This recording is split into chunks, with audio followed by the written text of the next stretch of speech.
د ضلع چترال په غریزه علاقه کې ژوند کوونکي کلاش قوم په نړیوال کچ د خپل ځانګړي کلتور له وجې پیژندلی شي. د دې قبیلې رسم و رواج د دنیا هر قسم دود دستور نه جدا دی او د لاس جوړ شوي روایتي لباس د دې ځای د زنانو پیژنګلو ده. په دغه جامو باندې لګولی شوي قسم قسم امیلونه، مرۍ او تار د لباس ښکلیوالی یو په دوه کړی دی.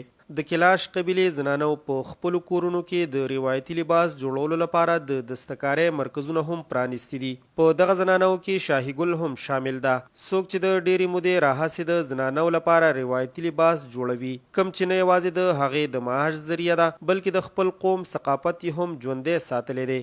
د شاهي ګل وینا ده چې د مالی مشکلاتو باوجود دا ګران بیه جامې جوړوي، کومې چې د قبیلې زنانو سره سره غیر ملکی سیلګري هم د اغوستو او نمایش لپاره اخلي. هغې پاکستان نه هم راځي، بهر ملکونو نه سیلګري هم دلته راځي، هغې دا ګوري او اخلي. دې سره چې کومې زنانه کار کوي هغې لپاره دا روزګار دی او ماشومانو باندې دې له وجې تعلیم هم کوي.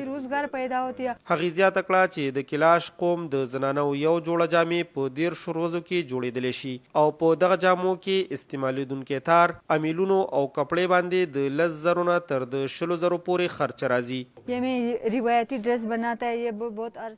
دا روایتي جامې دي، موږ ډېرې مودې راهیسې دا جوړوو. موږ سره مارکیټینګ ذریعه نشته دی، موږ سره زیاته کپړه او تار نه وي، 15، 6، 20 یا 13 جوړې جامې وي او د کلي یو شمېر زنانه موږ سره پرې کار کوي. د سویزرلینډ نه راغلي سیلوي وینا وه چې د کلاش د زنانو ځانګړې جامې د هغې ډېرې خوښې دي او کله چې هم دلته راشي نو دا لباس ضرور اخلي. تاسو ته معلومه ده چې دا د زنانو جامې دي، په دې کې ډېر جیبونه هم نشته دی، ځکه ما ځان سره خپل بیگ هم راغستی دی. د دې اغوستل ډېر ګران دي خو دا ډېرې ښایسته جامې دي. د کلاش قبیلې خلکو په وینا هغې په کال کې 4 مذهبي تهوارونه مانځي او کوشش کوي چې د خپل وس مطابق دغه تهوارونو لپاره جدا جدا جامې جوړې کړي. د رنګارنګ تارونو او مرو سره ښکلې کړی شوي دا روایتي جامې صرف وادي کلاش کې جوړېدلی شي، کومې چې په نړیوال کچ ډېرې مشهورې دي.